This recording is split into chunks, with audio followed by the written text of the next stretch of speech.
Sebelumnya, CEO SpaceX Elon Musk bersama Menteri Kesehatan Budi Gunadi Sadikin meresmikan layanan Starlink di puskesmas pembantu di Bali. Jaringan satelit milik Elon ini bisa diakses oleh 3.400 puskesmas di daerah tertinggal, terdepan, dan terluar. Dalam peresmian yang dilakukan di Denpasar, Bali, Elon menyampaikan rasa senangnya karena bisa membawa konektivitas ke tempat yang tidak memiliki internet atau aksesnya terbatas. Ia menyebut bahwa Starlink diharapkan bisa membantu sektor kesehatan dan pendidikan di Indonesia. Layanan Starlink sendiri merupakan layanan internet satelit yang dikembangkan oleh SpaceX yang merupakan perusahaan teknologi milik Elon Musk. Elon juga menyampaikan kemungkinan dirinya untuk berinvestasi di Indonesia. Well, I think long term it's likely that we will invest in Indonesia. Today's announcement is about Starlink, so I think we want to leave any future announcements to another event. But I think it's quite likely, very likely that my companies will invest in Indonesia in the future. Menteri Kesehatan Budi Gunadi Sadikin menyambut positif peluncuran Starlink internet berbasis satelit untuk sektor kesehatan di Indonesia. Ia berharap Starlink dapat membantu komunikasi dan mempermudah akses informasi di dunia kesehatan Indonesia, khususnya untuk daerah terpencil. Dengan adanya Starlink, 10.000 puskesmas ini yang tadinya 2.700-an susah mendapatkan akses internet dan 700-an itu tidak memiliki akses internet dan mereka tersebar kan di 7.000 pulau di Indonesia. Ini sekarang bisa mendapatkan akses internet sehingga layanannya tidak akan berbeda dengan puskesmas atau puskesmas pembantu ataupun posyandu yang ada di daerah perkotaan. Apakah masuknya jaringan satelit milik Elon Musk ke 3.400 puskesmas jadi pintu masuk kemungkinan investasi Elon di Indonesia? Kita bahas, saudara, bersama dengan Tuhu Nugraha, pengamat ekonomi digital yang juga Principal of Earden, dan juga bergabung melalui sambungan Zoom ada Andre Rosiade, anggota Komisi 6 DPR RI dari fraksi Gerindra. Selamat petang, Bang Andre, Mas Tuhu, selamat datang di Studio Kompas TV. Iya, terima kasih. Baik. Selamat petang Ibrahim, Mas apa? Mas Tuhu. Tuhu, Pak. Mas Tuhu. Iya, siap Mas Tuhu. Baik, Bang Andre, ini hadir di Bali Elon Musk, ikut meresmikan peluncuran Starlink untuk 3.400 puskesmas. Anda melihat ini bisa jadi sinyal Elon Musk akan investasi di Indonesia atau bagaimana, Mas Andre? Kalau yang saya lihat ini, Mas dagang ya, bukan berinvestasi di Indonesia. Harapan kita kan, harapan pemerintah dari awal, Elon Musk kan bisa berinvestasi Tesla di Indonesia. Itu harapannya. Yang ada ternyata yang masuk BYD, bukan Tesla. BYD yang masuk investasi sekitar 20 triliun lebih. Nah, lalu juga saya baca komentar Pak Luhut kalau Elon Musk tidak bisa investasi Tesla, mobilnya minimal Elon Musk diharapkan bisa berinvestasi untuk membangun baterai listrik bekerja sama dengan Vale. Tapi kan itu baru harapan. Dan Elon Musk baru memberikan sinyal janji. Itu satu. Jadi investasinya masih janji. Ya, harapan kita itu harapan ya. Harap tentu Elon Musk bisa berinvestasi yang bisa menguntungkan negara ini dan juga membuka lapangan pekerjaan bagi rakyat. Nah, kalau bicara Starlink, nanti Pak Uwu kan lebih paham ya. Yang saya tangkap adalah pertama ya, Starlink ini kan Elon Musk membuka kantor di Indonesia, sehingga belum ada pajak yang menjadi insentif bagi pemerintah. Itu yang pertama. Dan customer service-nya juga belum jelas. Itu yang perlu dipahami. Yang kedua adalah ini kan Elon Musk kan sebenarnya kita tidak terlalu butuh menurut saya, karena kita baru juga punya satelit yang baru diorbitkan oleh Kementerian Kominfo. Itu slotnya juga masih banyak dan bisa dimanfaatkan untuk bekerja sama dengan Kementerian Kesehatan seperti Starlink yang digadang-gadangkan itu akan bisa membantu sekitar 3.400 puskesmas ya.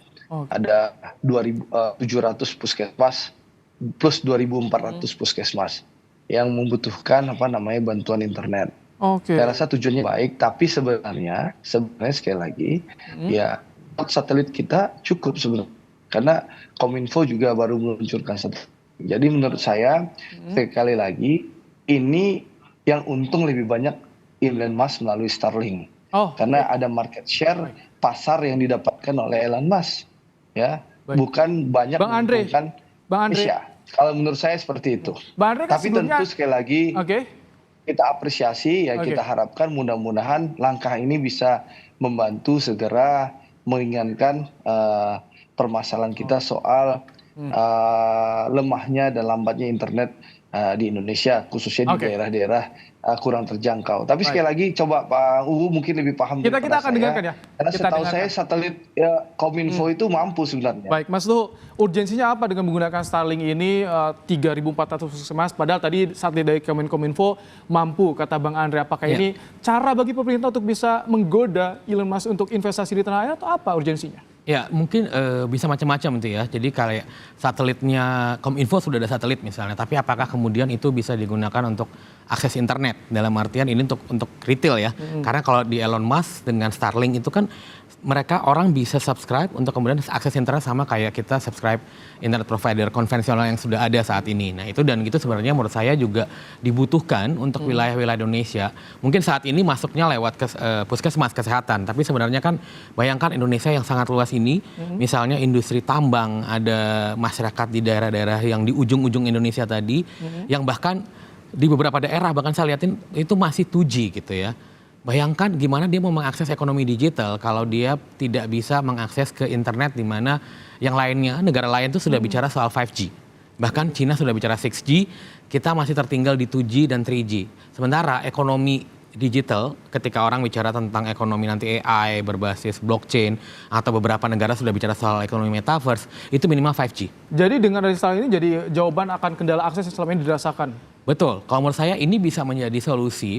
Mungkin di kota-kota besar kita tidak terlalu membutuhkan, tapi di wilayah-wilayah yang koneksi internetnya sangat lambat atau yang tidak scalable untuk koneksi internet konvensional, ini bisa menjadi solusi. Oke. Dan kesehatan itu salah satunya untuk mungkin saya membayangkan ini untuk telehealth nantinya ke depan. Jadi dokter secara virtual seperti itu ya? Iya, virtual pakai AI nanti kan, jadi nanti bisa atau mungkin kayak di Cina tuh ada box-box, orang konsultasinya lewat itu aja dulu di awal gitu. Oke.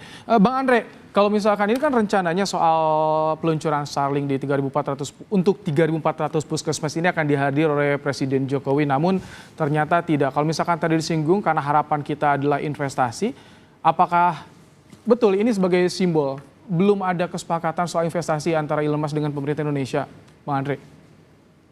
Ya, faktanya kan kita mendengarkan bahwa memang belum ada kesepakatan sama sekali. Yang tadi saya sebutkan, baru BYD yang masuk berinvestasi 20 triliun lebih ya untuk mobil listrik. Sampai sekarang Tesla yang kita sudah garap dan kita lobby selama 2 tahun kan masih dalam tataran pembicaraan. Nah, tadi Mas Tuh kan sudah bicara soal manfaatnya Starlink. Menurut saya itu perlu kita apresiasi langkah pemerintah ini ya, dalam rangka membantu bagaimana daerah 3T itu bisa mendapat akses internet lebih cepat. Nah, tapi sekali lagi PR-nya ya, saya juga membaca Menkominfo masih bernegosiasi dengan pihak Starlink supaya bisa membuka kantor di Indonesia. Betul. Supaya apa? Supaya pajaknya bisa masuk. Yang kedua, customer service-nya jelas. Jadi kalau ada masalah ada yang bertanggung jawab. Ini penting. Betul. Jangan sampai Elon Musk hanya mau menang sendiri di Indonesia. Kita negara dan kita pasarnya besar loh. Betul. 280 juta rakyat Indonesia ini pasar besar. Ya. Bukan hanya Elon Musk yang butuh Indonesia. Ini saingannya seperti Huawei juga akan masuk ke Indonesia. Mereka butuh kita, gitu loh. Betul. Jadi kita harus simbiosis mutualisme. Jadi kita membuka diri kepada investor atau teknologi yang masuk, tapi sekali lagi yang mau masuk ke Indonesia kita dorong buka kantor ke Indonesia supaya ada pajaknya masuk ke Indonesia. Yang kedua, ada jaminan pelayanan after service, customer service harus ada. Ini PR kita, tapi saya rasa pemerintah pasti sudah memikirkan. Mas Budi Ari sebagai Menteri Menkominfo sudah paham itu. Mereka tentu yakin saya pemerintah melalui Menkominfo lagi berjuang keras untuk bernegosiasi memastikan kantornya ada dan juga pajaknya masuk dan tentu customer service-nya ada. Saya percaya pemerintah Pak Jokowi akan bekerja untuk itu. Secara secure bagaimana Mas Tuh ketika kantornya belum ada customer service, kita bingung juga. Oke, ya itu nanti menjadi PR pemerintah ya. Kalau menurut saya ini sepertinya kalau misalnya kayak di bisnis ini kayak trial version dulu, jadi kasih preview. Tapi nanti ada jangka waktu, harusnya mungkin pemerintah juga seperti itu. Ada jangka waktu berapa lama sehingga mereka punya transisi buka kantor di Indonesia. Karena mungkin kalau sebagai bisnis kan dia ngeliat juga ini beneran besar apa enggak gitu ya. Jadi kasih waktu sama-sama dan juga selain soal investment tadi kantor dan lain-lain, yang faktor yang harus dipikirkan pemerintah juga soal keamanan. Bagaimana kita mitigasi resiko?